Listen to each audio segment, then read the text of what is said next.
nombre de tu Hijo amado, nuestro Señor Jesucristo. Amén. Y comerás.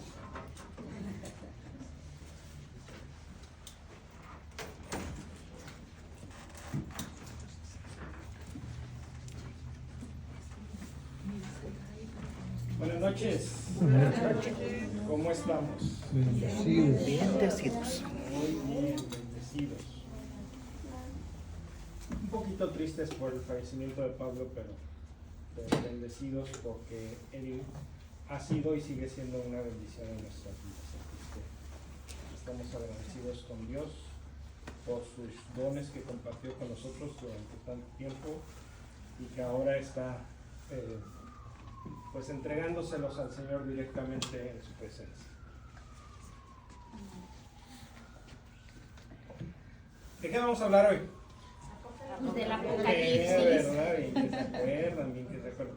Es la segunda parte de nuestro tema de la vez pasada, que todavía vamos a tener una tercera parte. Pero simplemente lo más importante de la semana pasada es acordarnos que el Apocalipsis es un libro que está escrito en género apocalíptico, que tiene unas características especiales, que una de las cuales es que se hace un uso extensivo del lenguaje simbólico. Es decir, las cosas que leemos, las cosas que están escritas, representan algo más. No siempre se pueden tomar de forma literal. Hay símbolos, las cosas son símbolos de otras cosas. Entonces tenemos que entender el lenguaje del género apocalíptico para que no nos perdamos en los detalles, en querer interpretar partes literalmente, cuando realmente lo que debemos de ver es qué significa el símbolo. Veíamos que el libro empieza con los 7 mensajes a las 7 iglesias y que después hace una presentación en el capítulo 4 de el universo, ¿verdad? Dios sentado en el trono, el reino celestial y también los 4 seres vivientes que representan a la creación. Y vimos que hay alabanza a Dios en el cielo y alabanza a Dios en la tierra, y como que están en sincronía las dos. Por eso nuestra liturgia es una participación de nosotros en esa alabanza eterna a Dios. Y vemos la entrada de este personaje, del Cordero, que sabemos obviamente que es Jesucristo. Es un Cordero que está degollado, pero que está en pie, es decir, resucitado. Y entra el Cordero porque hay un rollo. En ese entonces los libros no se escribían en páginas de papel, se escribían en rollos de cuero o de papiro.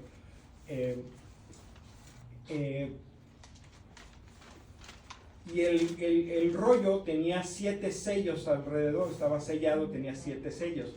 Le decían, ¿quién puede abrir los sellos? Y nadie podía abrir los sellos. Y entonces entra el Cordero y porque fue inmolado obedeciendo a Dios, él sí ha sido hallado digno de abrir los sellos. Entonces ahí nos quedamos, ¿verdad? Sí, muy bien. Entonces vamos a ver qué significan los sellos, ¿verdad? Y qué significa este libro que está sellado, que no se puede abrir. El libro representa la historia de la humanidad.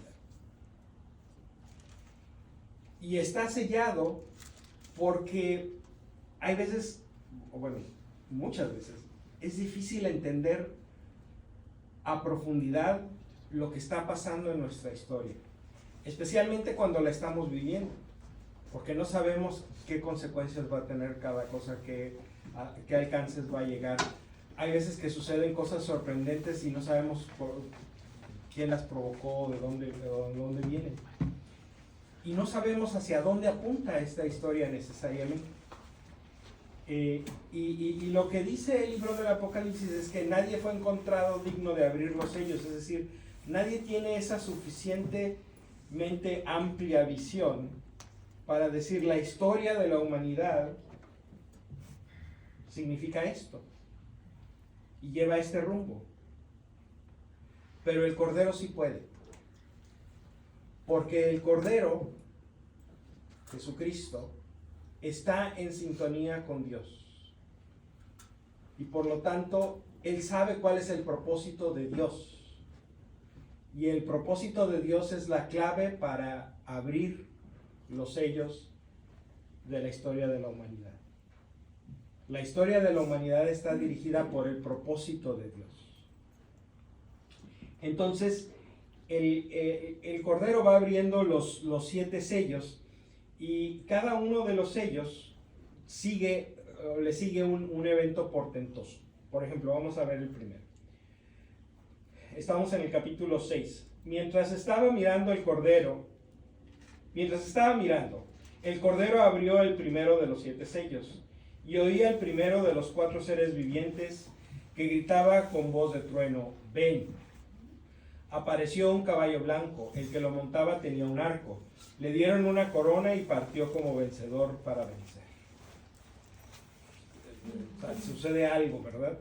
Cuando abrió el segundo sello, oía al segundo ser viviente gritar: ven.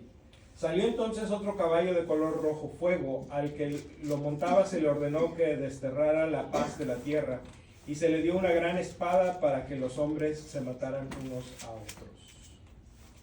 Y así los 4 primeros sellos traen a escena a los 4 jinetes del Apocalipsis, ¿verdad?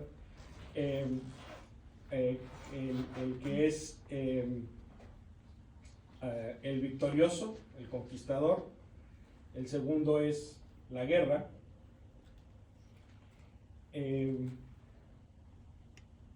La peste y la muerte. Estas son fuerzas que han afectado la historia de la humanidad desde el principio. El deseo de conquista, el deseo de imponerse a los demás, el hacer la guerra,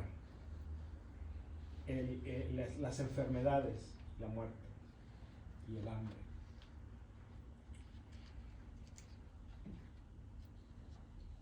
Lo que nos está diciendo el libro del Apocalipsis al presentarnos estos como los 4 sellos, es decir, ninguna de estas cosas está fuera del plan de Dios. No es que Dios quiera que haya guerras o hambres o enfermedades o muerte, pero Dios acompaña a la humanidad, es parte de la historia de la humanidad pasar por estas tribulaciones, por estas cosas. Cuando abrió el 5º sello, divisé debajo del altar las almas de los que fueron degollados a causa de la palabra de Dios y del testimonio que les correspondía dar. Se pusieron a gritar con voz muy fuerte: Santo y justo Señor, ¿hasta cuándo vas a esperar a hacer justicia y tomar venganza por nuestra sangre a los habitantes de la tierra? Entonces se les dio a cada uno un vestido blanco y se les dijo que esperaran todavía un poco hasta que se completara el número de sus hermanos y compañeros de servicio, que iban a ser muertos como ellos.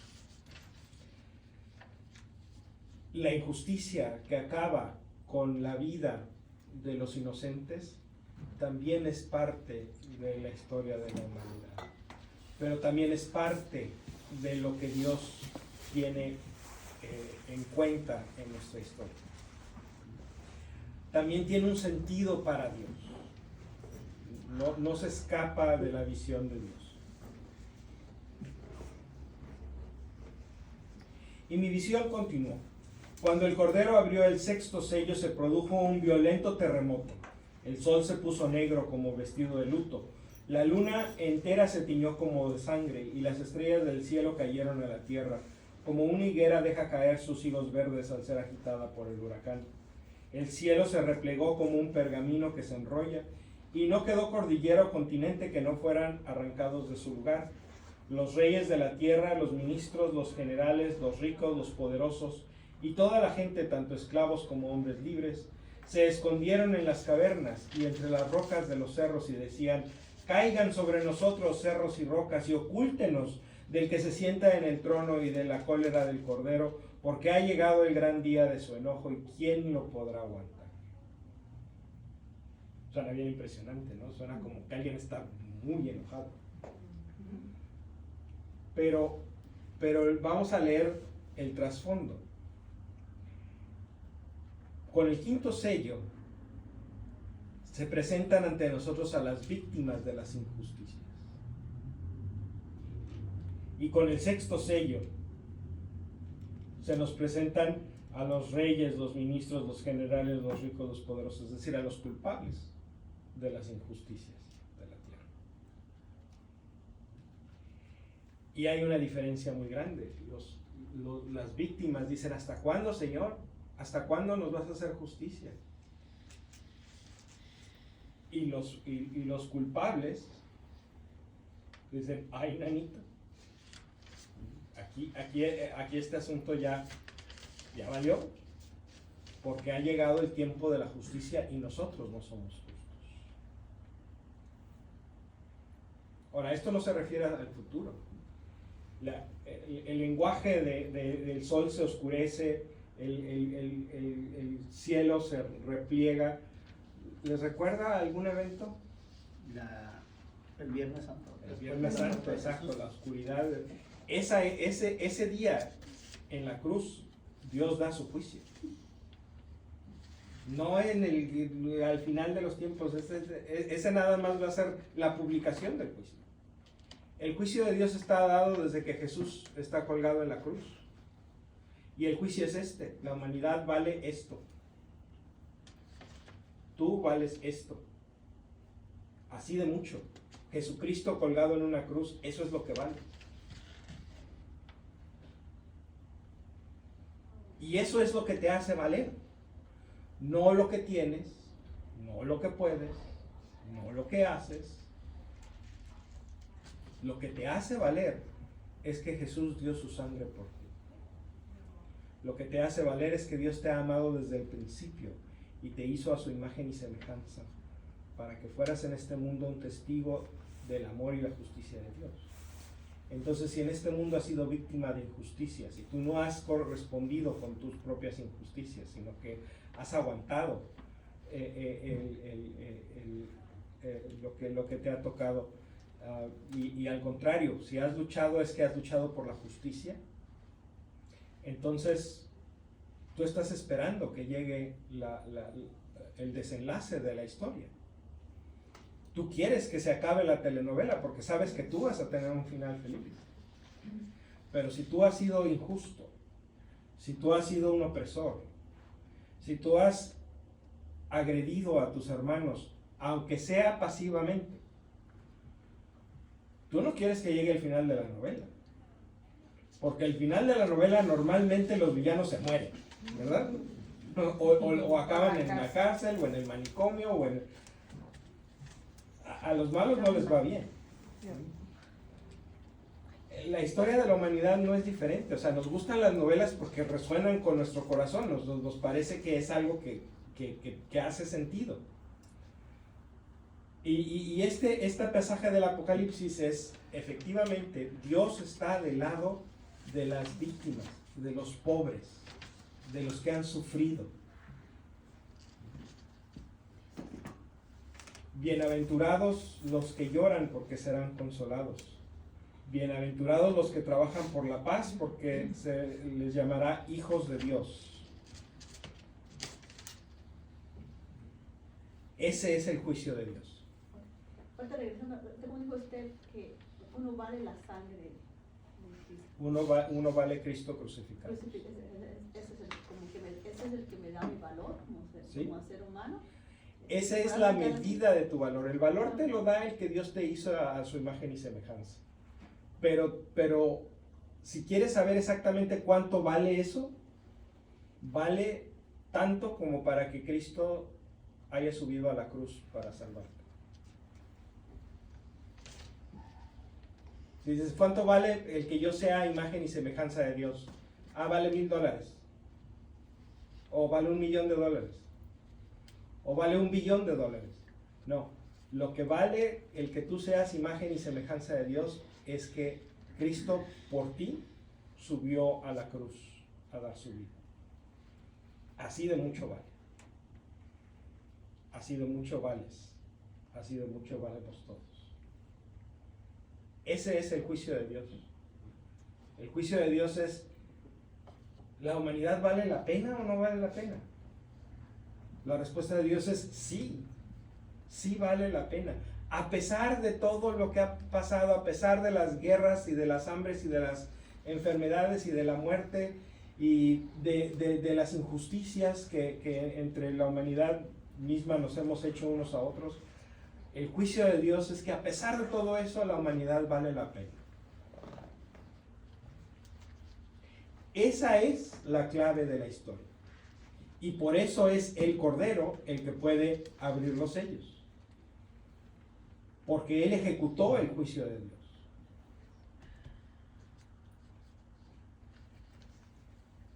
Entonces, después del sexto sello, ha llegado el momento decisivo. ¿De qué lado estás? ¿Del lado de los que esperan la justicia divina? ¿De que quieren que suceda? ¿Que están ansiosos de que suceda? ¿O de los que dicen cerros cáiganos encima para que no nos agarre este Dios que es justo y nosotros no? No es que Dios los vaya a castigar, es que uno mismo sabe si uno está alineado con el corazón de Dios.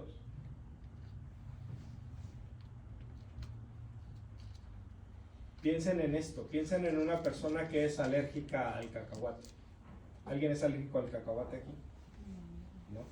Qué bueno, porque traje galletas de peanut butter.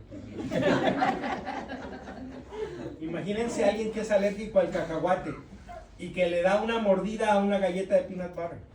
¿Cómo se va a sentir? Pues se puede hasta morir, ¿verdad? Uh-huh. Bueno, pues imagínense a una persona que es injusta, que le ha dicho que no al amor, que se ha cerrado sobre sí misma buscando solamente sus propios intereses. Imagínense a esa persona entrando en la presencia de Dios. ¿Cómo se va a sentir? Pues se va a sentir como caracol cuando le echan sal.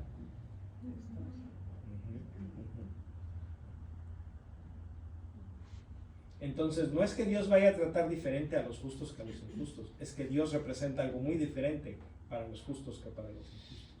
La misma presencia amorosa de Dios para los justos es vida eterna, para los injustos es muerte eterna.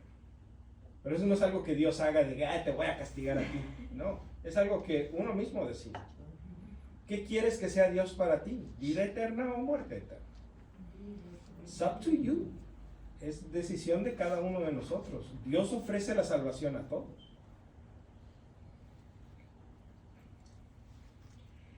Después viene un pasaje muy interesante porque aquí vemos a los 144,000 dichosos.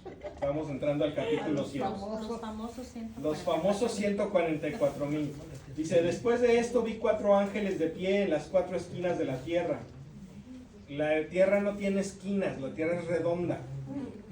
Entonces, vuelvo a lo mismo, esto es lenguaje figurado. Que sujetaban a los 4 vientos de la tierra para que no soplaran sobre la tierra, ni sobre el mar, ni sobre los árboles. Luego vi otro ángel que subía desde oriente y llevaba el sello del Dios vivo. Gritó con voz poderosa a los 4 ángeles autorizados para causar daño a la tierra y al mar.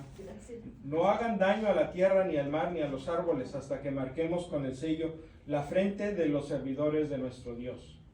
Entonces oí el número de los marcados con el sello: 144,000, de todas las tribus de los hijos de Israel. De la tribu de Judá, 12,000 marcados. De la tribu de Rubén, 12,000 marcados, etcétera, etcétera, etcétera. 12,000 de cada tribu, 144. ¿Se acuerdan lo que significaban estos números? ¿Verdad? 1000 significaba muchos y 12 significa el ser humano.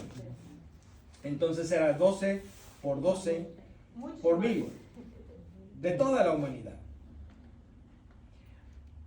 Y en algo que en la literatura hebrea suele suceder, que se dicen las cosas 2 veces de manera un poquito diferente. Se dice una vez y enseguida se dice otra vez, pero con un poquito cambio de lenguaje, ¿verdad?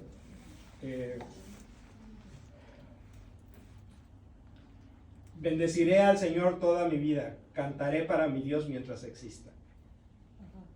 ¿Se fijan? Dice lo mismo, nomás lo dice de manera diferente. Eso se llama paralelismo poético. Son dos veces repetir lo mismo para reforzar el mensaje. Bueno, aquí vemos un ejemplo de paralelismo poético, porque después de estos números, de los 12,000 de cada tribu, dice Juan, después de esto vi un gentío inmenso, imposible de contar, de toda nación y raza, pueblo y lengua, que estaban de pie delante del trono y del Cordero, vestidos con vestiduras blancas y con palmas en sus manos, y gritaban con voz poderosa, ¿quién salva fuera de nuestro Dios que se sienta en el trono y del Cordero? Todos los ángeles estaban de pie alrededor del trono de los ancianos y de los 4 seres vivientes. Se postraron ante el trono, rostro en tierra, y adoraron a Dios diciendo, amén, alabanza, gloria, sabiduría, acción de gracias, honor, poder y fuerza a nuestro Dios por los siglos de los siglos. Amén. Uno de los ancianos tomó la palabra y me dijo, estos que están vestidos con vestiduras blancas, ¿quiénes son y de dónde vienen? Le contesté, Señor, tú lo sabes. El anciano me replicó, estos son los que vienen de la gran persecución. Han lavado y blanqueado sus vestiduras con la sangre del Cordero. Por eso están ante el trono de Dios y le sirven día y noche en su templo.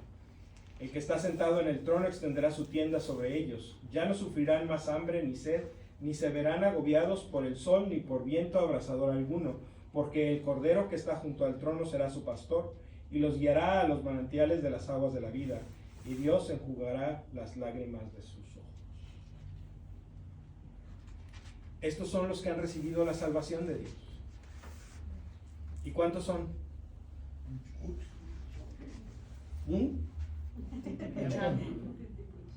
Ándale, ese es lo que iba a decir. Iba a decir otra cosa, pero es más o menos significativo.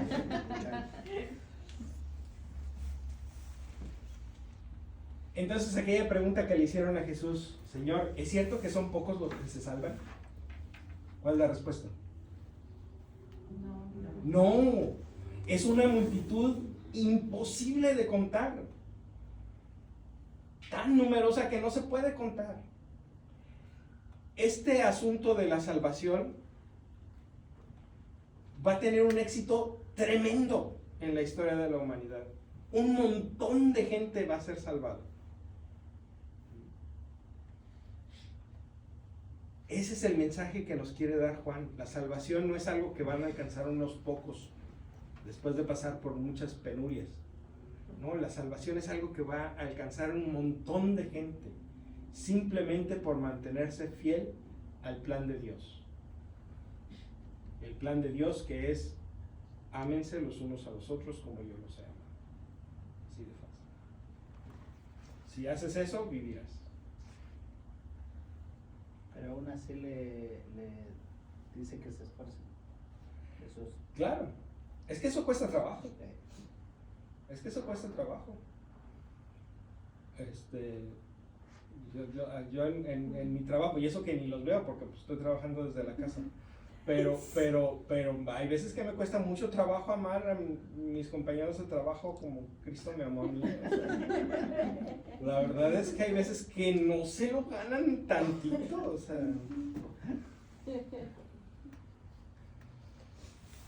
Anoche mi hija Cristina y mi hijo Guillermo empezaron a pelearse por cualquier tontera, pero acabaron gritándose y de pleitos y shut up, no, you shut up.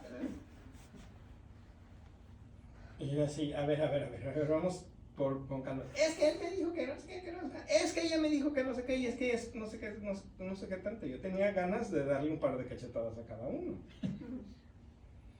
Pero me aguanté. Pero no es fácil. Requirió esfuerzo. Tuve que contar hasta 1000 como 4 o 5 veces para no entrar en el pleito. Para no ser 3. Para que no fuéramos 3 en el pleito, exactamente. ¿Se imagina usted? Ahora nosotros que pues estamos hechos de lo mismo. Así es que el mismo trabajo que me cuesta a mí es el mismo trabajo que les cuesta a cualquier otra persona. Pasa eso ahora nosotros que yo que estoy empezando. Estamos hechos del mismo material, así es que Es difícil para todos. Por eso se requiere esfuerzo. Ese asunto de amar a los otros como hemos sido amados requiere esfuerzo todos los días. Requiere un compromiso, ¿verdad? Es como cualquier relación, ¿verdad? Un matrimonio que dura no es porque tuvieron una boda muy bonita. Un matrimonio que dura es porque todos los días renuevan su compromiso de estar juntos a pesar de los pesares, muchas veces a pesar del uno del otro. Es cierto. Ese es el matrimonio que dura y eso requiere esfuerzo. Bueno, si eso lo hacemos con la persona que nosotros mismos escogimos para pasar el resto de nuestra vida con él o con ella, pues imagínense ahora que tenemos que hacer algo muy parecido con perfectos desconocidos. Pues es complicado, requiere mucho esfuerzo, sí. No es fácil. No es fácil. Pero lo bueno de la historia es que poniendo de nuestra parte, muchos lo logran. Se puede conseguir. El resultado está aquí. Es como cuando íbamos a la escuela, teníamos el libro y atrás de las últimas páginas del libro venían las respuestas de las preguntas de los libros. Este es uno de esos momentos. ¿Cuántos se van a salvar? Un montonal. Aunque grite mucho. ¿Mande? Aunque grite mucho. Aunque griten mucho. También los gritores. También necesitan mis bueno, yo seguiré gritando. Hay que seguir. Es más, aquí en el Apocalipsis varias de estos personajes hablan con voz fuerte, es decir, gritan lo que van a decir. Entonces sí, no, ese gritar no es problema. Es que a mí luego me dicen, ¿y para eso vas a la iglesia? A gritar más fuerte. Salvación. No has cambiado nada. Exactamente, porque si no fuera a la iglesia, en lugar de gritarte, te estaría dando un garrotazo.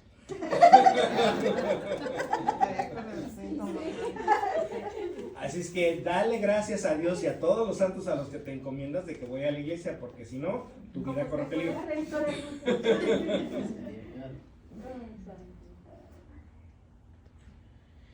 Muy bien, entonces llegamos al séptimo sello.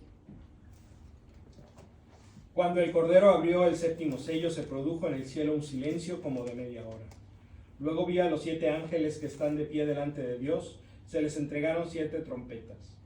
Otro ángel vino y se paró delante del altar de los perfumes con un incensario de oro.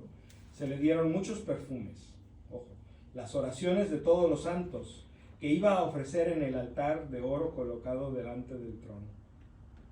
Y la nube de perfumes con las oraciones de los santos se elevó de las manos del ángel hasta la presencia de Dios. Después el ángel tomó su incensario, lo llenó con brasas del altar y las arrojó sobre la tierra. Hubo tremendos truenos, relámpagos y terremotos. ¿Qué nos está diciendo esta parte?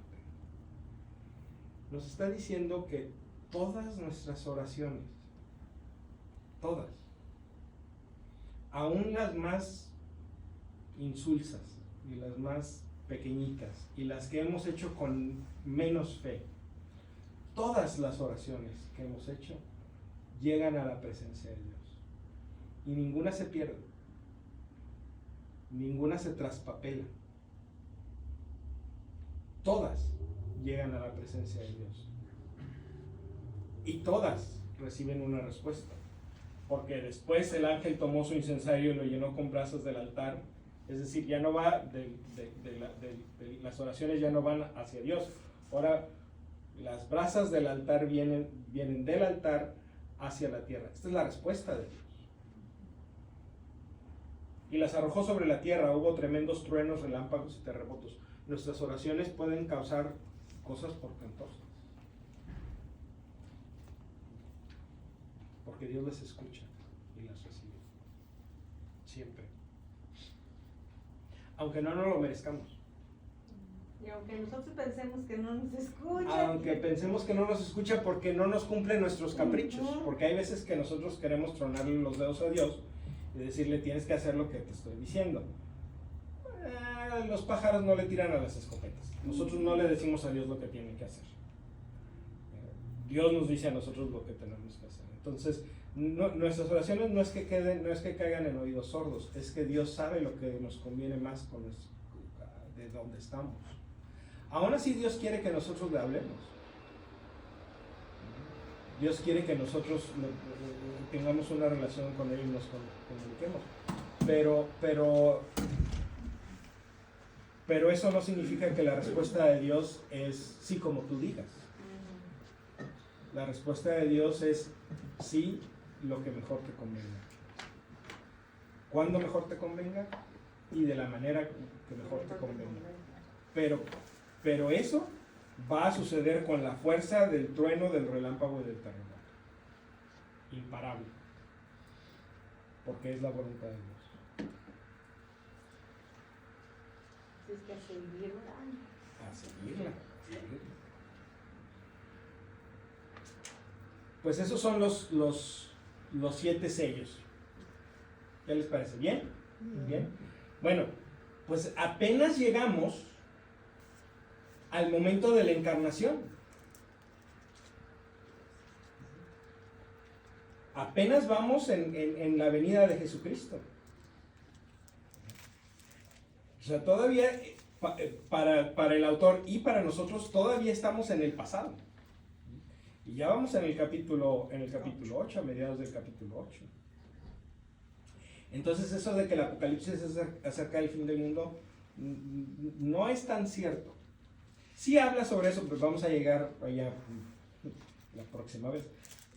Pero ahorita todavía estamos hablando sobre el pasado. Y sobre todo estamos hablando sobre el pasado de nuestras vidas. Si los 7 sellos son el caminar de la humanidad a encontrarse con Jesucristo, y ese caminar de la humanidad a veces que tiene pruebas y penas, y cosas que a lo mejor no nos gustan, eso mismo es cierto de nuestra historia individual. También nuestra historia individual está marcada por momentos difíciles, sinsabores, dolor. Pero a la luz de Cristo encarnado, crucificado y resucitado, todo eso hace sentido. ¿Por qué? Porque ese caminar es el que te trajo aquí a este momento, a encontrarte con el Señor. Cuando hay veces que la gente me pregunta, bueno, ¿y si tú pudieras cambiar una cosa de tu vida, qué cambiarías? Y tengo la tentación de cambiar algunas. Pero no. Porque esa historia de mi vida es la que me ha llevado aquí hasta este momento en el que estoy con el Señor. Entonces, si cambio algo, a lo mejor no llego a este momento.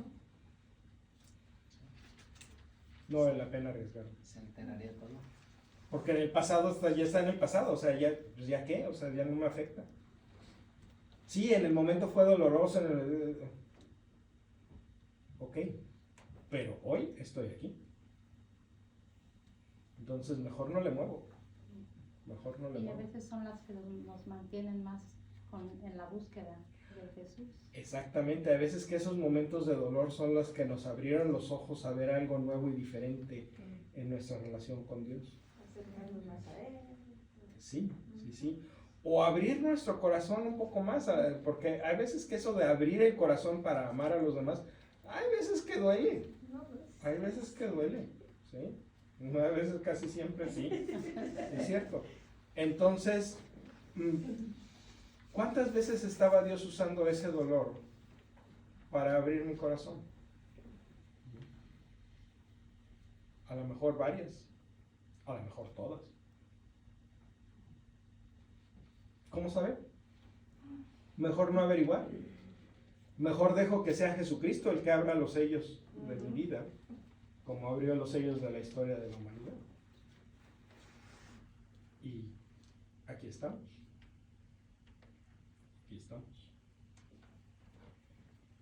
Después de los 7 sellos, vienen las 7 trompetas. Otra vez 7, ¿verdad? Y cada vez que suena la trompeta, sucede una catástrofe. Por ejemplo, los 7 ángeles de las 7 trompetas se prepararon para tocar. Tocó el primero y se produjo un granizo y fuego mezclado con sangre que fueron lanzados sobre la tierra. Se quemó la tercera parte de la tierra, la tercera parte de los árboles ardió y toda la hierba verde se abrazó. Después tocó el segundo ángel su trompeta y algo así como un inmenso cerro fue echado al mar. La tercera parte del mar se convirtió en sangre, la tercera parte de los seres que viven en el mar pereció y 1/3 de los navíos naufragó. O sea, suena la trompeta y pasa una desgracia. ¿Qué representa esto? Representa a las veces que la voz de Dios, representada por la trompeta, invitándonos a acercarnos, invitándonos a convertirnos, invitándonos a estar más cerca de Él y de nuestros hermanos y hermanas, cae en oídos sordos. Y eso a Dios no le perjudica. Los que salimos perjudicados somos nosotros. Cuando dejamos que los pleitos y las rencillas y la rivalidad sea más importante que el hecho de que somos la familia de Dios, es una desgracia, es una catástrofe. Es como si la tercera parte de los seres que viven en el mar se muriera. Entonces, eso es lo que representan las 7 trompetas. Que por desoír la voz de Dios, nosotros mismos causamos nuestras propias desgracias. ¿Sí estamos en esto?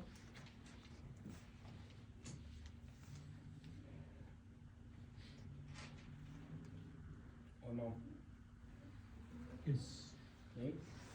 Muy bien, entonces las primeras 5 trompetas siguen más o menos el mismo patrón. La sexta trompeta es un poquito diferente porque entonces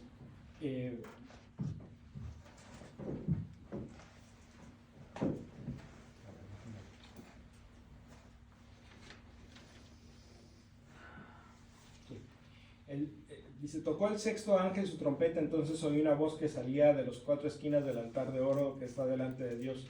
Decía la voz al ángel de la sexta trompeta, suelta a los 4 ángeles inmovilizados a orillas del gran río Éufrates. Y fueron soltados los 4 ángeles que esperaban la hora, el día, el mes y el año para exterminar a la tercera parte de la humanidad. El número de los soldados de a caballo era 200 millones. Es el número que oí. Así vi a los caballos y a los que montaban. Tenían corazas color de fuego, jacinto y azufre. Las cabezas de los caballos son como cabezas de león. Entonces la cosa empieza a ponerse más grave, ¿verdad?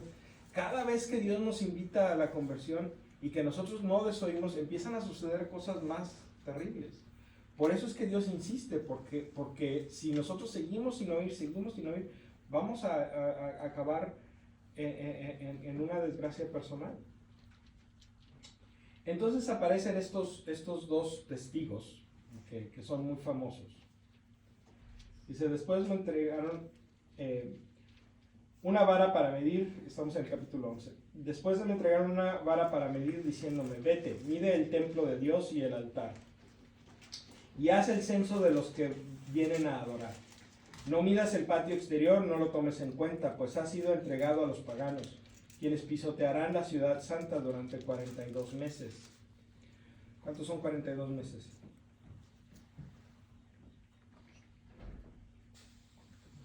¿En años? 4 años? No. 3 y medio. 3 años y medio. 3 años y medio. ¿Se acuerdan lo que significa 3 años y medio? 3 y medio? La humanidad. Un tiempo cortito. Tiempo cortito. Entonces 42 meses, no es que sean 42 meses, es que es un tiempo cortito. Y que no es pleno, ¿no? Decía Que no también. es pleno, es la mitad de 7. Entonces, si 7 es la plenitud, 3 y medio es la pequeñez. Yo enviaré a mis 2 testigos vestidos con ropa de penitencia para que proclamen mi palabra durante 1260 días. Estos son los 2 olivos y las 2 lámparas que están ante el dueño de la tierra. Si alguien intenta hacerles mal, saldrá de su boca fuego y devorará a sus enemigos. Así perecerá el que intente maltratarlos. Tienen poder para cerrar el cielo y que no caiga lluvia mientras dure su visión profética. Tienen también poder para convertir las aguas en sangre y castigar la tierra con toda clase de plagas, siempre que quieran. Cuando hayan concluido su misión, la bestia que sube del abismo, que es la que todavía no conocemos, les hará la guerra, los vencerá y los matará. Ahora sus cadáveres están tendidos en la plaza de la gran ciudad, que los creyentes llaman Sodoma o Egipto, en la que también su Señor fue crucificado. Y durante 3 días y medio, gente de todos los pueblos, razas, lenguas y naciones contemplarán sus cadáveres, pues no está permitido sepultarlos. Los habitantes de la tierra se alegrarán y se felicitarán por ello, y se intercambian regalos porque estos 2 profetas eran para ellos un tormento. Pero pasados los 3 días y medio, un espíritu de vida procedente de Dios entró en ellos, y se pusieron de pie, lo que provocó gran espanto entre los mirones. Entonces una voz poderosa les gritó desde el cielo: «Suban», y subieron al cielo en medio de la nube a la vista de sus enemigos. En ese momento se produjo un violento terremoto, se derrumbó la 10ª parte de la ciudad, pereciendo en el cataclismo 7,000 personas. Los supervivientes se llenaron de espantos y reconocieron al Dios del cielo. Este es un pasaje difícil. No sabemos a ciencia cierta quiénes son estas 2 personas. Parece que representan algo en conexión con Israel. Por el contexto en el que están, o sea, son profetas que hacen su ministerio en Jerusalén, obviamente, porque dice que es la misma ciudad donde fue, dice, en la que también su Señor fue crucificado. Entonces, si son siervos del Señor Jesús, pues su Señor fue crucificado en Jerusalén. Entonces hacen su ministerio en Jerusalén. Están ligados al pueblo de Israel. Puede ser una alusión a las veces en que Israel ha permanecido fiel a la alianza de Dios y ha padecido por eso y ha llegado casi hasta el exterminio, pero después Israel resurge, ¿verdad? Lo vimos en la Segunda Guerra Mundial con el Holocausto, pero no es la primera vez, y desafortunadamente no va a ser la última, en que algún poderoso de la tierra decide divertirse matando judíos. Una vez estaba diciendo un rabino judío, dice: la gente viene y me dice que nosotros los judíos somos muy engreídos, muy soberbios, porque nos creemos que somos el pueblo elegido de Dios. Dice, mi respuesta es: ojalá que Dios te elija un día para que veas lo que se siente. Sí, ya.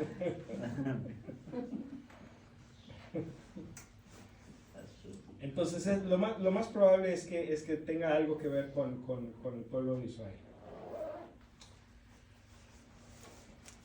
Y seguimos. Tocó el 7º ángel su trompeta, ya llegamos a la 7ª trompeta. Entonces resonaron grandes voces en el cielo: ahora el mundo ha pasado a ser reino de nuestro Dios y de su Cristo. Sí, reinará por los siglos de los siglos. Los 24 ancianos que estaban sentados en sus tronos delante de Dios se postraron para adorar a Dios, diciendo: te damos gracias, Señor Dios Todopoderoso, el que eras, porque has empezado a reinar. Valiéndote de tu poder invencible, las naciones se han enfurecido, pero tu enojo las sorprendió.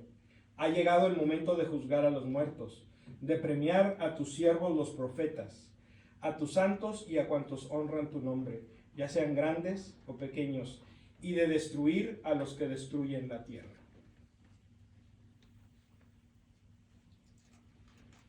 Para los que creen que la religión cristiana no tiene una conciencia ecológica, este pasaje del Apocalipsis debería de decirles algo. de destruir a los que destruyen la tierra.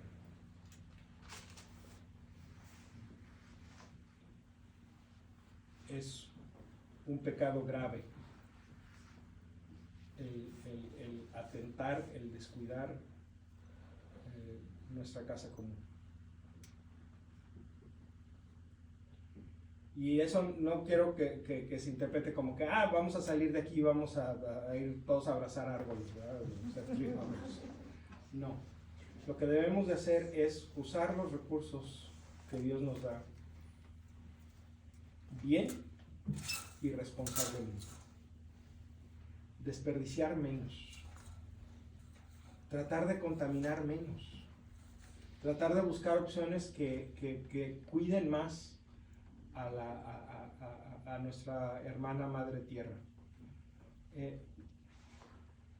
Vivimos en un mundo donde la diferencia real la tienen que hacer las grandes corporaciones. Las grandes corporaciones petroleras, las grandes corporaciones manufactureras. Pero eso no nos quita la responsabilidad a nosotros de poner nuestro granito de arena, aunque sea nada más un granito de arena. Dice un dicho judío: tú no tienes la obligación de cambiar el mundo, pero eso no te quita la obligación de intentarlo.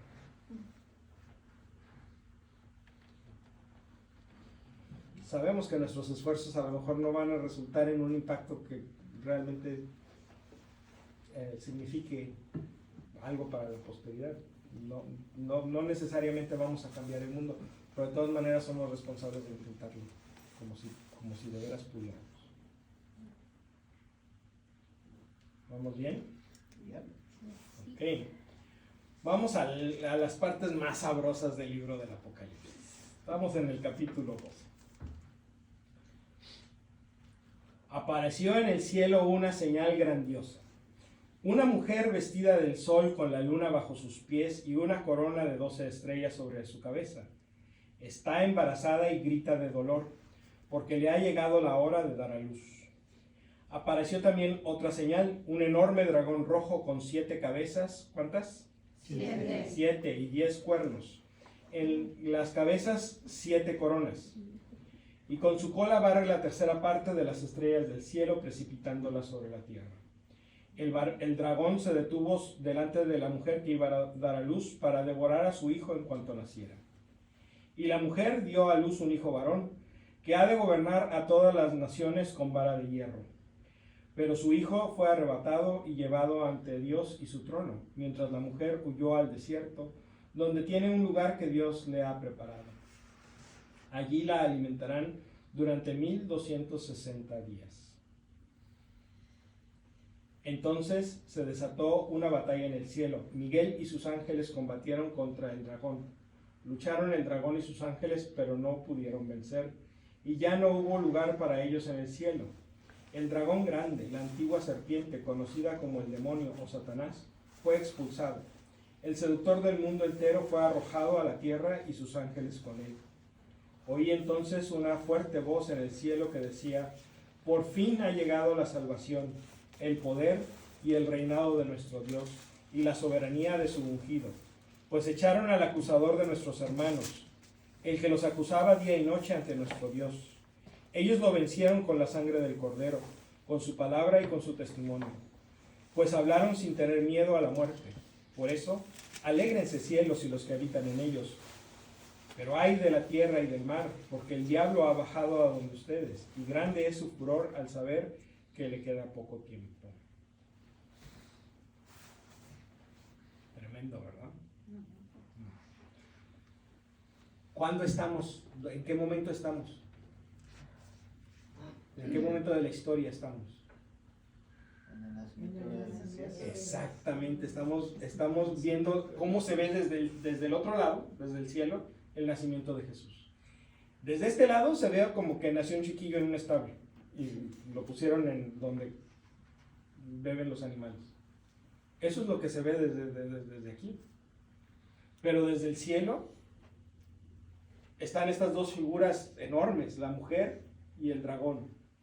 Y el dragón se quiere comer al hijo en cuanto nazca, pero en cuanto nace el hijo es arrebatado hacia el trono de Dios. Tú no puedes tocar a este niño.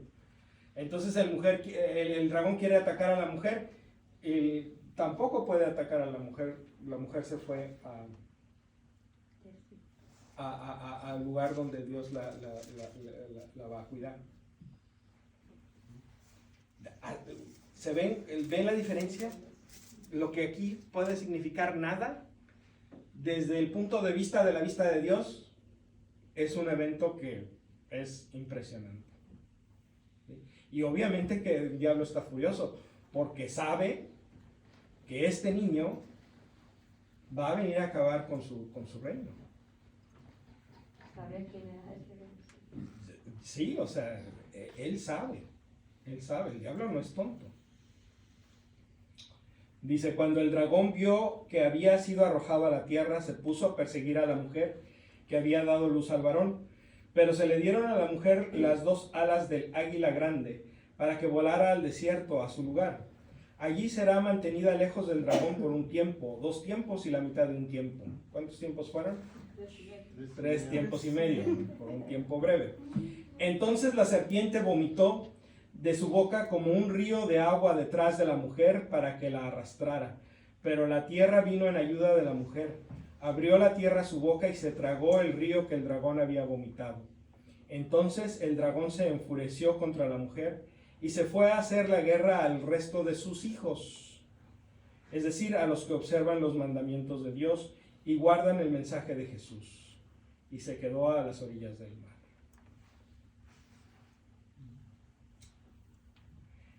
Muy interesante cómo categoriza el Apocalipsis a los que observan los mandamientos de Dios y guardan el mensaje de Jesús.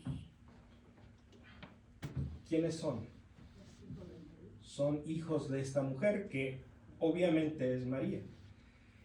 Entonces, cuando vengan gentes que van a la iglesia a otro changarro, a decirles que por qué ustedes quieren a la Virgen y por qué ustedes le tienen devoción a la Virgen, ustedes pueden decirle, porque la Biblia dice claramente que si yo cumplo los mandamientos de Dios y conservo las palabras de Jesús, voy a comportarme como hijo de María, porque soy hermano de Jesús.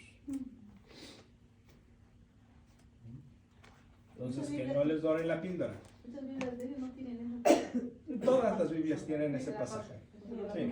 Porque esto dice que no ven, y según eso no. Se hacen tarugos, ¿por qué? Porque No les conviene. Cuando hablan de la mujer, ellos interpretan que es la iglesia, no María. Utilizan el símbolo de la iglesia en general para no mencionar que se refiere a la mujer María, sino la iglesia. Porque vas a ser hijo de la iglesia. Hijo de María. María. Entonces le rebuscan a manera de... Y esa interpretación, como dice mi compadre, es muy rebuscada, porque entonces tendríamos que decir que la iglesia es la que da a luz a Jesucristo,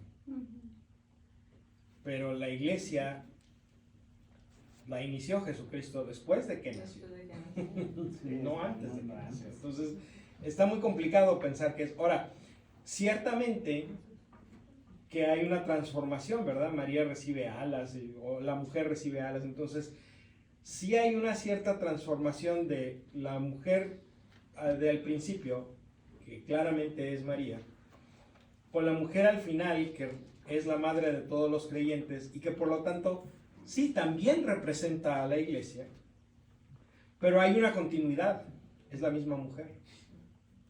Y la razón para entender esto es que María fue la primera discípula de Jesús. Entonces, todos los demás discípulos de Jesús seguimos los pasos de María en el discipulado de Jesús. Entonces, por eso somos como sus hijos y por eso somos hijos de la iglesia. Y por eso la iglesia ve en María un símbolo de su propio ser, de la sierva fiel que se entrega completamente al Señor. De acuerdo, la iglesia no siempre se comporta de esa manera, pero ese es otro rollo. La iglesia debería comportarse de esa manera. Yo tengo una pregunta. Sí. Ahorita que dijo que Jesús es como nuestro hermano, ¿verdad? Sí.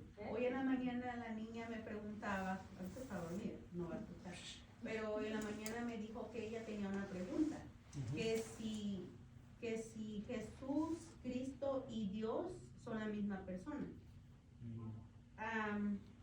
Entonces, ¿es nuestro hermano o es?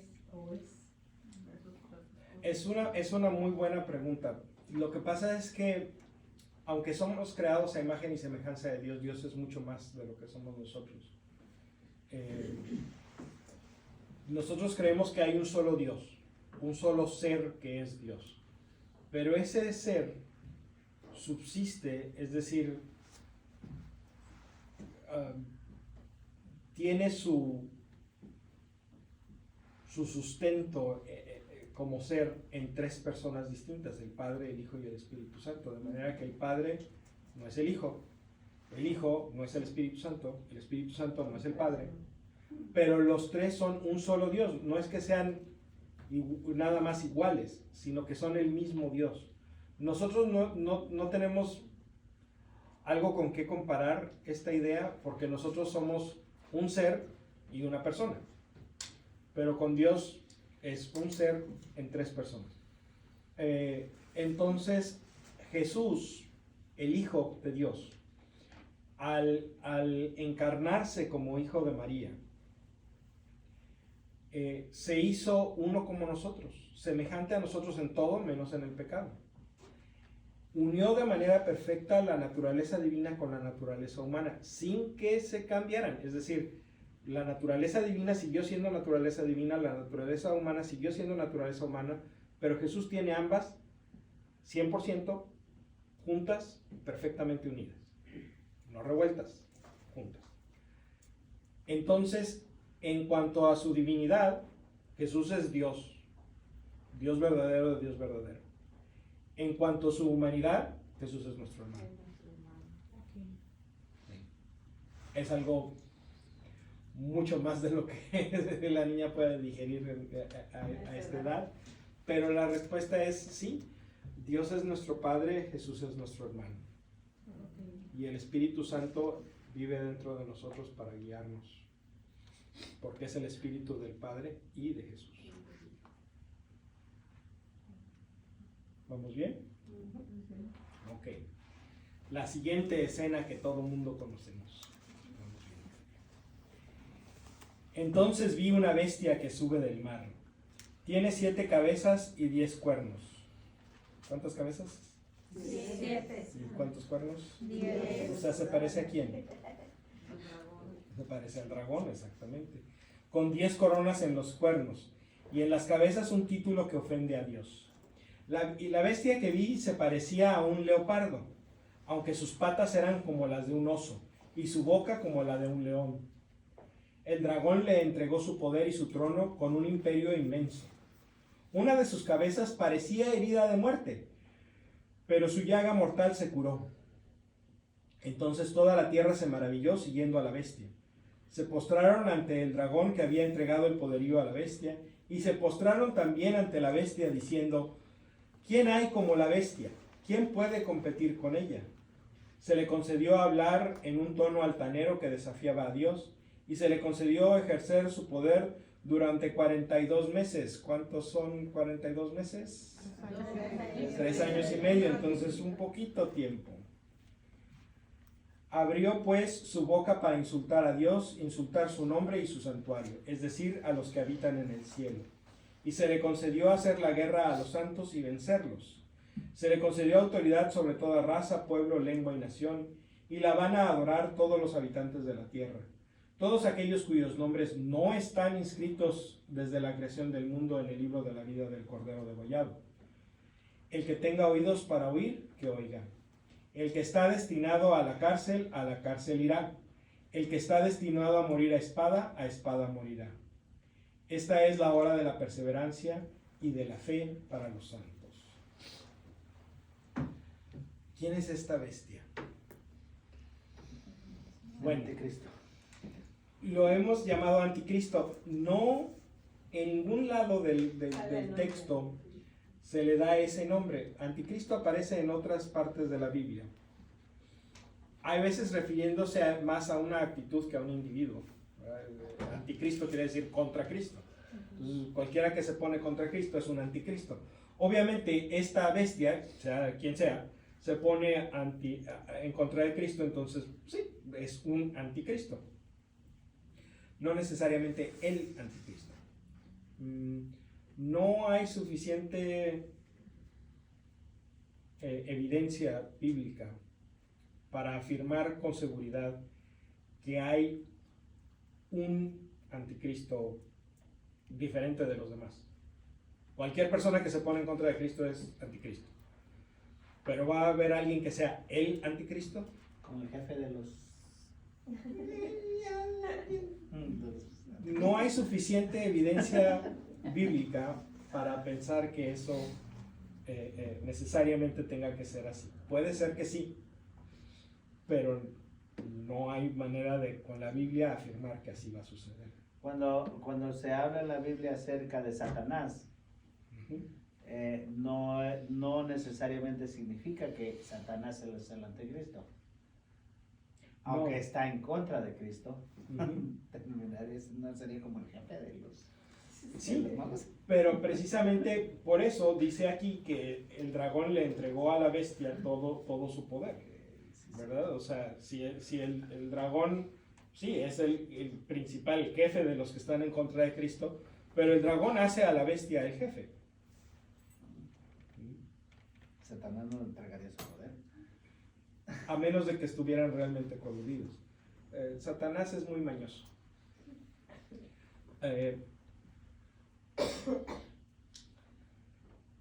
Aquí está un punto donde nos va a ayudar el saber que estamos en un libro de género apocalíptico. Porque las bestias en la literatura apocalíptica tienen un significado preciso. O sea, no es que, pues a ver, ¿quién sabe qué será la bestia? Sabemos lo que representan las bestias. Representan poderes humanos. En este caso, una bestia que tiene rasgos como de león, de leopardo, de oso, de todas estas descripciones que vimos aquí, representa el poder político. Representa el poder político. ¿Cuál era el poder político en este tiempo? Julio César. Es un poquito después de Julio César, pero en general el Imperio Romano, exactamente. El Imperio Romano. ¿Y de dónde viene la bestia?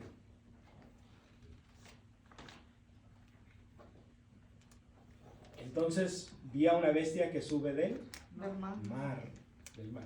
Si tú estás parado en Tierra Santa, Roma queda del otro lado del mar. Entonces, si tú estás aquí y ves que alguien sale del mar, puede ser que sean los romanos. Entonces, la bestia, en general, representa el Imperio Romano. ¿Cómo sabemos o qué otra clave hay para esto? ¿Se fijaron el detalle de una de sus cabezas parecía herida de muerte, pero su llaga mortal se curó? En tiempos de Juan, ¿verdad? Nerón ya se había muerto, pero había una leyenda que decía que Nerón había vuelto a la vida y que andaba por ahí, ¿verdad? Todavía controlando el Imperio Romano. Es como los que pensaban que Trump todavía era presidente después de la elección de Biden.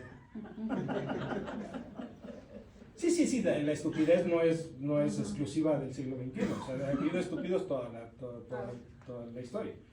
Entonces, bueno, pero esta es una clave que Juan le da a sus lectores para que capten cuál exactamente es en qué sentido va. Entonces, esta bestia es el Imperio Romano. ¿Hay ahorita un Imperio Romano?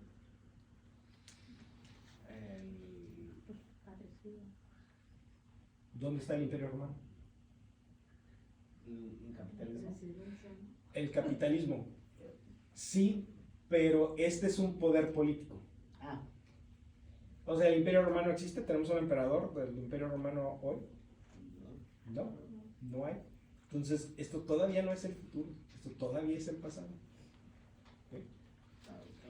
Pero es un pasado que representa una dinámica que se puede repetir muchas veces. Estaba sucediendo en ese tiempo, pero se puede volver a repetir. Por eso se usan símbolos, por eso nos dice, ay, sí, es que es del Imperio y Nerón. Se utiliza este símbolo para decir, esta vez cabe en este símbolo de la bestia, podemos poner el Imperio Romano y cabe. Pero en otros tiempos a lo mejor hay otro poder político que también cabe. como en la Segunda Guerra Mundial, Hitler, los nazis. También. Ahorita, Exacto. Nos Como formó. Donald Trump. Rusia, con Como Rusia ahorita con Ucrania, ¿sí? Ok, entonces seguimos. Aquí tenemos a nuestra primera bestia. En esta esquina, la bestia que parece leopardo, dragón, león, oso, y viene del mar. ¿Ok? Y en esta otra, vi luego otra bestia que surgía de la tierra, es decir, del otro lado. Y tenía 2 cuernos de cordero, pero hablaba como un dragón. Enseguida, esta segunda bestia está al servicio de la primera y dispone de todo su poder y autoridad. Hace que la tierra y todos sus habitantes adoren a la primera bestia, cuya herida mortal ha sido curada. Realiza grandes prodigios, incluso hace descender fuego del cielo a la tierra en presencia de toda la gente. Por medio de estos prodigios que le ha sido concedido obrar al servicio de la bestia, engaña a los habitantes de la tierra y los persuade a que hagan una estatua en honor de la bestia, que después de ser herida por la espada se había recuperado. Insiste Juan en sus claves. Se le concedió dar vida a la estatua de la bestia hasta el punto de hacerla hablar y que fueran exterminados todos los que no la adorasen. Hace pues que todos, grandes, pequeños, ricos y pobres, libres y esclavos, se pongan una marca en la mano derecha o en la frente. Ya nadie podrá comprar o vender si no está marcado con el nombre de la bestia o con la cifra de su nombre. Ahorita vamos para allá. Pero a ver, en esta esquina la bestia que parece leopardo, oso y león. Y en esta otra la bestia que parece cordero pero habla como dragón. ¿Qué creen que significa? ¿Qué creen que simboliza esta otra bestia? Parece cordero pero habla como dragón. Poncio Pilatos. No necesariamente, Poncio Pilato ya se había desaparecido del mapa. ¿Qué significa que alguien parezca cordero? ¿Quién es el cordero? Dios. Jesús. Entonces es una bestia que El está anticristo. arremedando a Jesús. Es un poder religioso. La segunda bestia, si la primera bestia representa un poder político, la segunda bestia representa un poder religioso.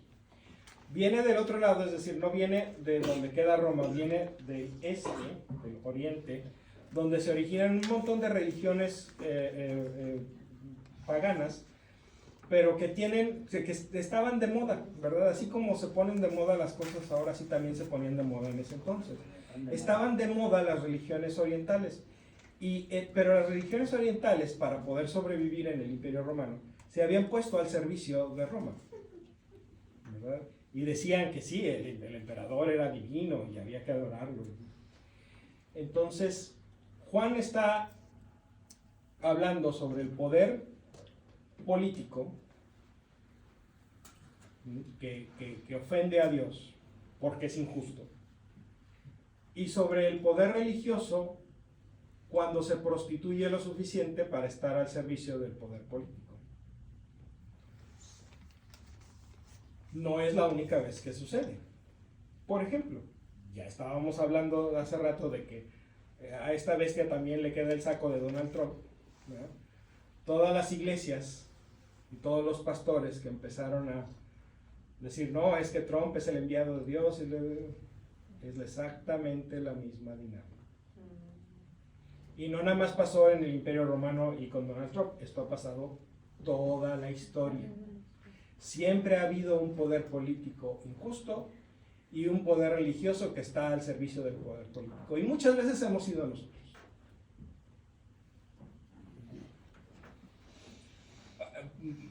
Por ahí dicen, es que la gran Babilonia es la Iglesia Católica.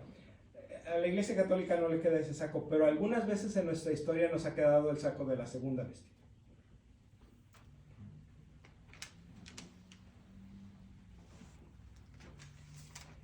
Vean quién es sabio, el que sea inteligente que interprete la cifra de la bestia. Esta cifra de un ser humano, y su cifra es 666.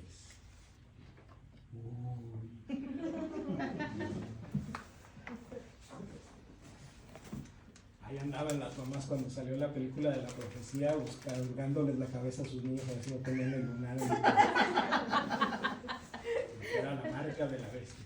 Pues por eso ahorita la gente no se quería vacunar, porque los iban a inyectar y los iban a... Pero no tienen a inyectar en la frente, o sea, la Era gente no nomás es vacuna, no tonta, la tatuaje. gente no lee. Bueno, y por eso es tonta. Pero la marca está en la frente. ¿A quién le vacunaron en la frente? Y te vacunan en el brazo, no en la mano. Pero por lo del chip que dicen. Pues sí, pero imagínense, o sea, hacer un chip tan chiquito que... Por la aguja de... Mira, ¿quieres saber cómo te manipulan? Checa tu teléfono. Era lo que le iba a decir. Ese es el chip que traes cargado No, colgado. yo no vi. Y Y todavía ese lo chip- pagas. Y todavía lo pagas. Y sin el teléfono no puedes ni comprar, ni vender, ni ir al mercado, ¿verdad? Todo lo hacemos con el teléfono. Entonces, si queremos encontrar algún parecido con esto de la onda de la marca de la bestia, el teléfono celular es un buen candidato. Pero no es así.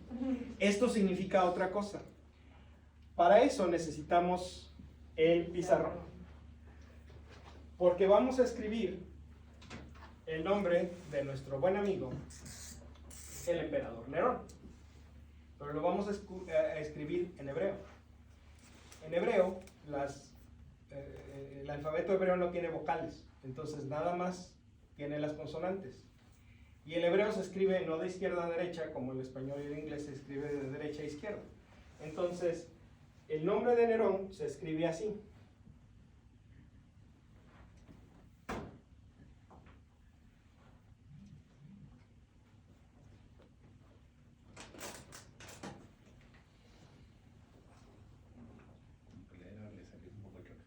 Sí. Sí, tengo muy mal aliento, también en hebreo. Hasta en el 3 dice.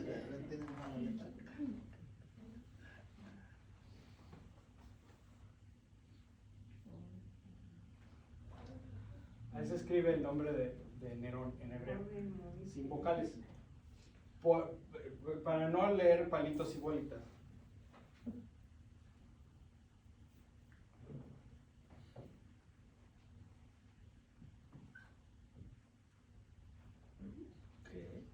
¿Entendemos el de hebreo? Esta W, lo que pasa es que para los hebreos brincar de la R a la N era muy difícil, entonces ellos pronunciaban Nerón.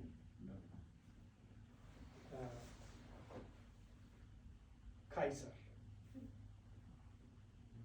César, Nerón, César. Ahora, no sé si ustedes saben que nuestros números, o bueno, nuestros numerales, para ser más precisos, esto, ¿quiénes los inventaron? Los árabes. ¿Cuándo? Por ahí del siglo VI, del siglo VII, o sea, a estas alturas todavía no había números de estos. Entonces, para escribir cantidades, lo que hacían era asignarle a cada letra del alfabeto un valor, ¿verdad? Y usaban las letras, ¿verdad?, como si fueran fichitas. Esta fichita vale 20, esta fichita vale 5, esta fichita... Entonces, ¿cuánto quieres? Como si fueran monedas. A ver, agarra una cora, 2 dimes y juntas la cantidad que estás buscando. Entonces las letras sirven como números.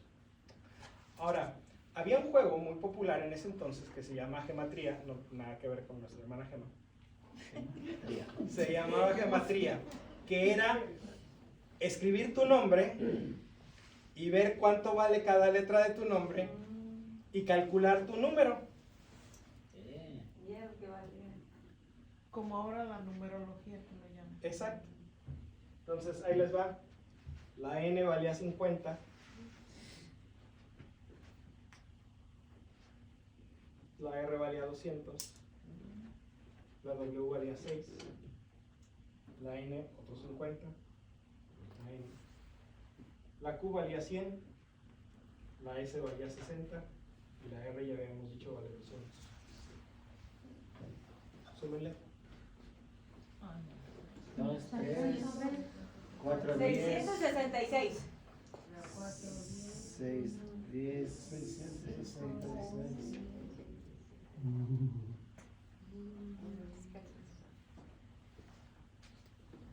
¿Por qué es 666 el número de la bestia? Porque Porque era la Nerón. bestia representa a Nerón. El que no es- Nerón ya se murió. Entonces, esto no tiene nada que ver con nuestra vida actual. Esa bestia ya se murió. Hay otras bestias. Hay muchas. Pero esa bestia ya se murió. Ahora, por cierto, son 3 seises en nuestro sistema de numeración arábiga. En la cifra 666 en griego se escribía así.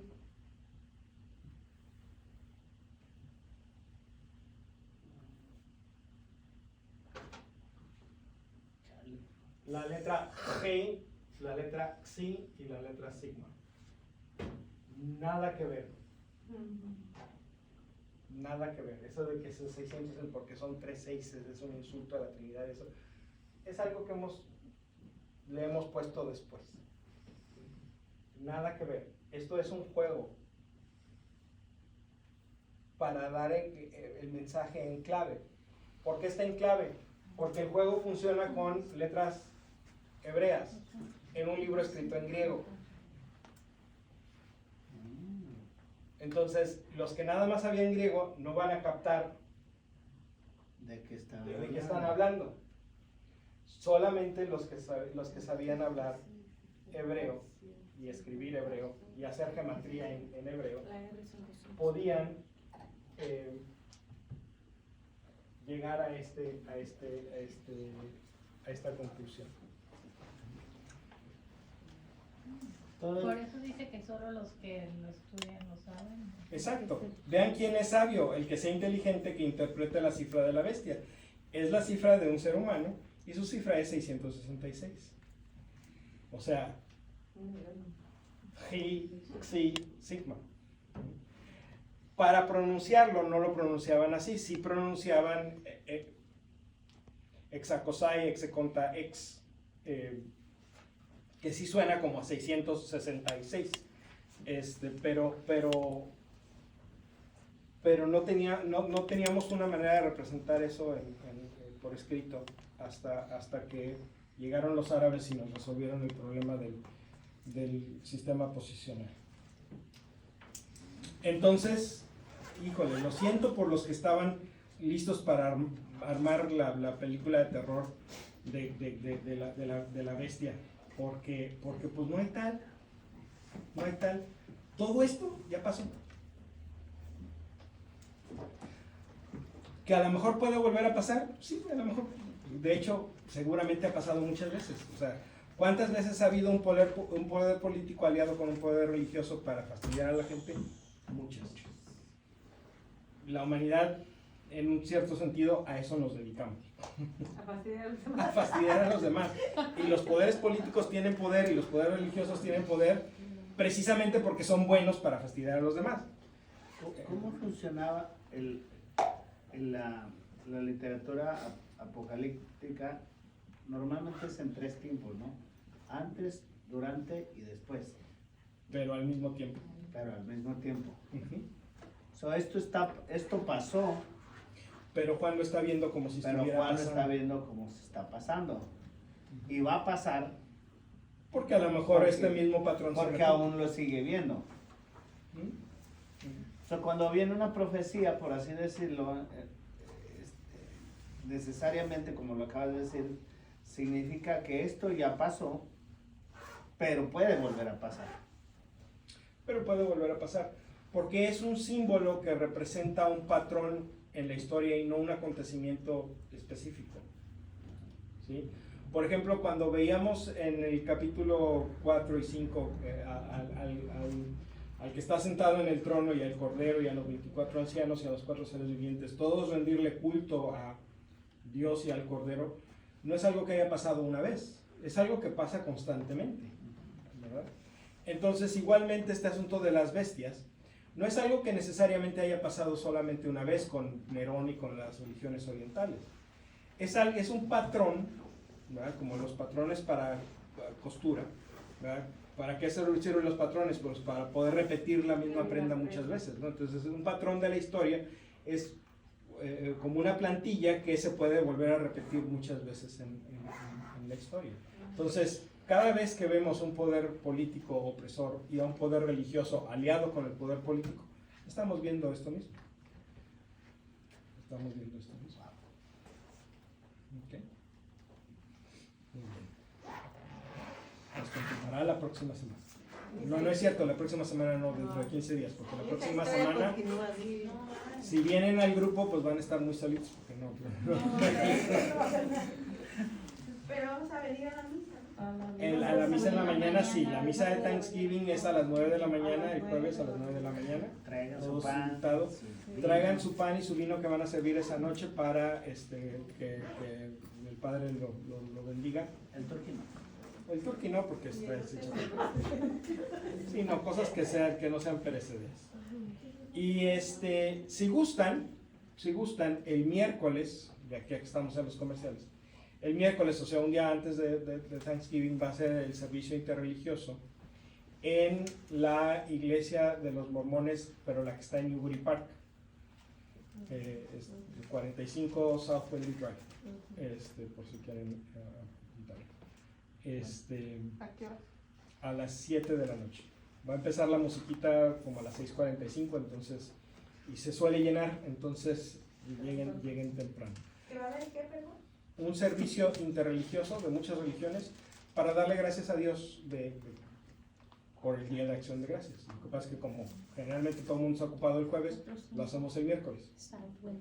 Y va a haber cantos, lecturas, reflexión, oraciones, pero lo hacemos entre personas de diferentes religiones, judíos, musulmanes, católicos, anglicanos, luteranos, personas de pensamiento nuevo, o sea,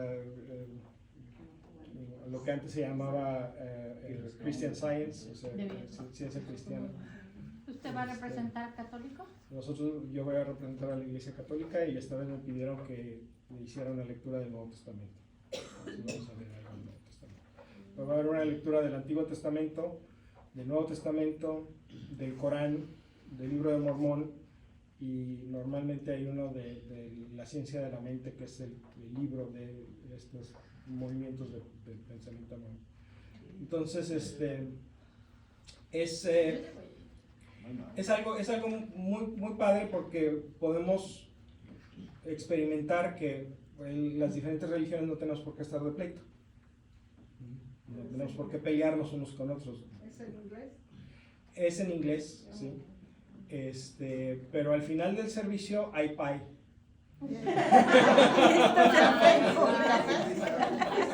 Ok, se voy. Más o menos 1 hora y media. Sí. O sea, por ahí de las 8:30, y si se quedan al pie, piensen pues como a las 9. Okay. Si quieren más información, si quieren a la salida, con mucho gusto les doy más información. Pero ahorita los invito a que nos pongamos de pie.